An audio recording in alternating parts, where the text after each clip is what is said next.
From snowy Sudbury, Ontario, I'm Justin Pritchard. This is the new Hyundai Santa Cruz, and in this video,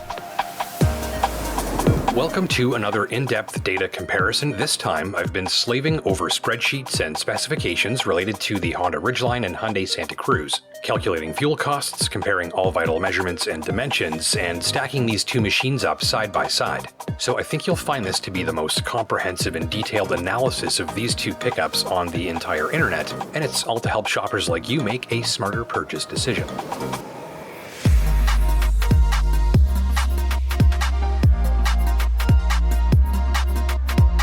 So which of these trucks makes the best use of your fuel dollars? Which delivers the best bang for the buck in passenger space, cargo, payload? So let's start with an overview, then we'll dig into the numbers. The Honda Ridgeline first entered production in 2005 for the 2006 model year, and despite some updates and modifications along the way, the first generation Ridgeline was produced for nearly a decade before the second generation machine arrived for model year 2017, and that's the version of the Honda Ridgeline that remains on sale today. On the other hand, the Hyundai Santa Cruz hit Canadian roads for the first time in 2021, and this first generation truck remains on sale today too. Canadian pricing for the 2024 Ridgeline starts at $47,000 in the Sport trim grade, $51,000 in the Trail Sport trim grade, and $54,000 for the Black Edition. The Santa Cruz is available in two trim grades, starting at $41,000 for the Preferred, and climbing to $47,006 for the Decked Out Ultimate. So how do the Honda Ridgeline and Hyundai Santa Cruz compare on size? The Ridgeline measures 210.2 inches, that's 3.6 inches or 91 millimeters longer than the Santa Cruz, which comes in at 195.7 inches or 4,971 millimeters long. That's a 7.4% advantage in overall length for the Ridgeline. If you've got a smaller garage, driveway, or parking space, bear that in mind. Length is the biggest difference between the Honda Ridgeline and Hyundai Santa Cruz when it comes to physical dimensions. On width, the Ridgeline is also 3.6 inches or 91 millimeters wider than the Santa Cruz, an advantage of nearly 5%.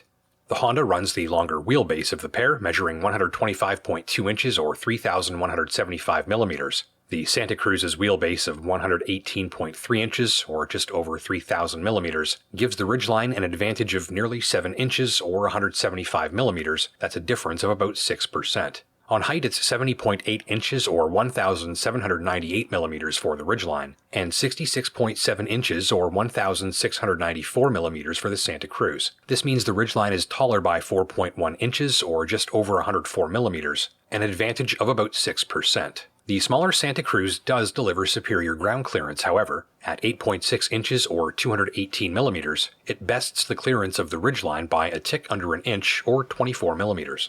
To summarize so far, the Honda Ridgeline costs about 22% more than the Santa Cruz and comes in at about 7% larger.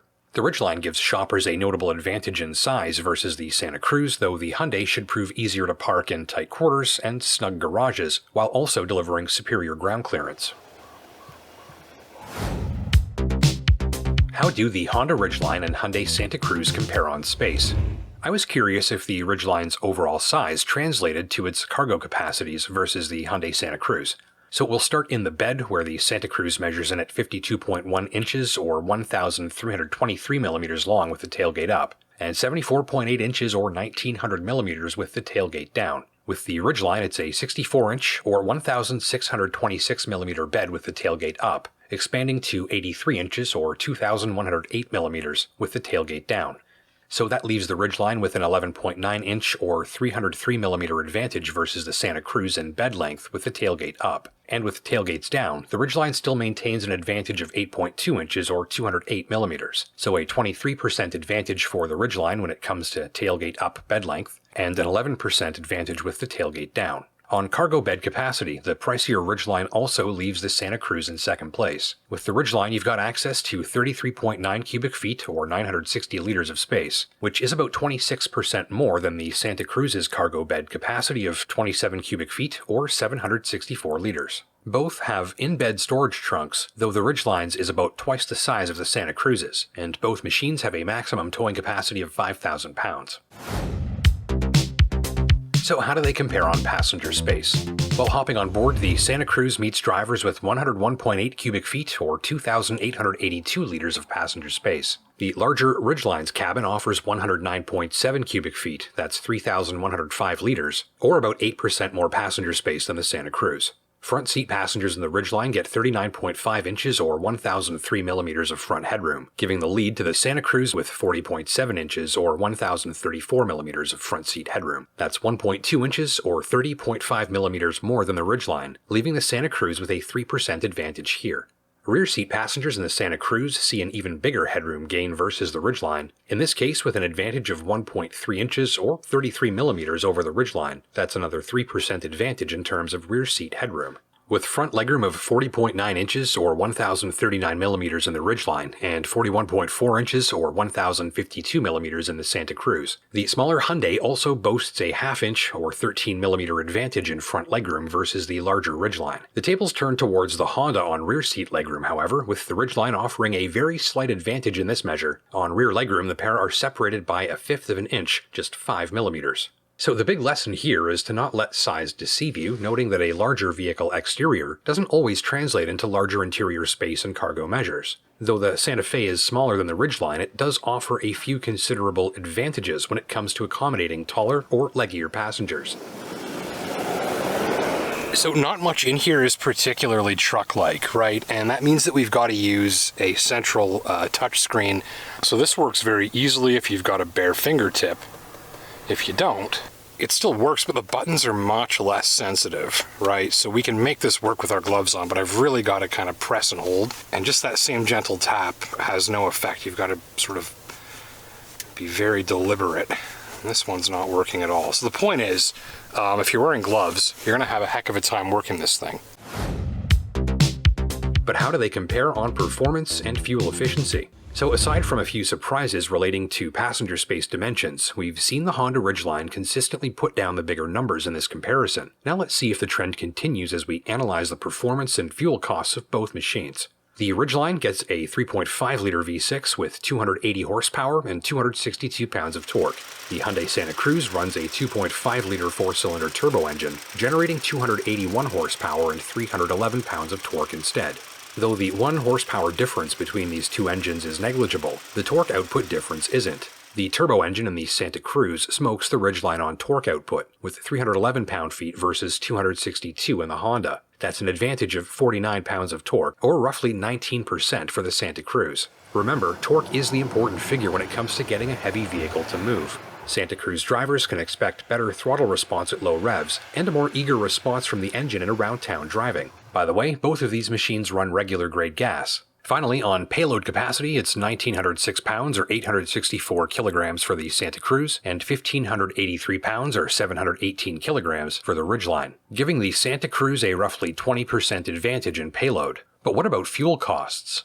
On average, driving 100 kilometers in the Honda Ridgeline will suck up 11.5 liters of gas from its tank. We call that 11.5 liters per 100 kilometers. The smaller but more powerful Santa Cruz uses just 10.6 liters of gas on average to cover that same distance. So assuming that gas costs $1.50 per liter, driving the Honda Ridgeline for 100 kilometers will cost you $17.25 in fuel, and driving that same 100 kilometers in the Santa Cruz will cost you $15.90 instead. Now, assuming you drive 25,000 kilometers per year, you'll want to allow for an annual fuel cost of $4,312 from the Ridgeline and $3,795 from the Santa Cruz. To put that another way, the Ridgeline will use about $340 more fuel per year than the Santa Cruz, a difference of less than $30 a month between these two machines. So if you're shopping for maximum bang for your fuel buck, the Santa Cruz's 2.5-liter turbo engine is the top pick here. It uses about 9% less fuel than the Ridgeline while making nearly 20% more torque. Good morning. It is 29 degrees below zero in Sudbury today, 34 overnight. This is the Hyundai Santa Cruz. Let's see if this thing starts up at 30 below. If it had a block heater, I didn't use it, so.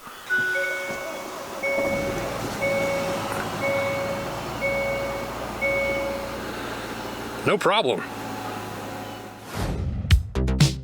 So which one would I spend my own dollars on? The Hyundai Santa Cruz is a totally fine pickup truck with a punchy engine and an all-wheel drive system that really knows what it's doing when the snow flies. Being smaller and shorter makes for a more nimble feel at the controls, and the ride on Sudbury's bumpy back roads is quite good too.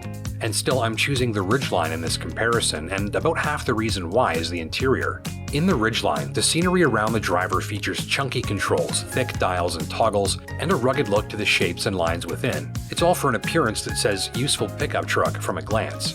The interior of the Santa Cruz, on the other hand, takes a more clean and futuristic approach. Smooth lines and all-digital displays impart an overall look that's tidier and more inviting, but left me feeling a little bit too much like I was sitting in a jacked-up family sedan than a pickup truck. And for some shoppers, maybe that's exactly the point. But I'm also an avid fan of the Ridgeline's larger in-bed trunk and abundant, nearly comical levels of at-hand storage to keep smaller items organized and charging on the go. I would miss the torquey snap of the Santa Cruz's engine and its livelier feel on the road, but for me and how I'll be using my pickup truck, the Ridgeline's extra size, space, and storage are worth the money. And at the end of the day, it's always nice to have choices, and these are two very good ones.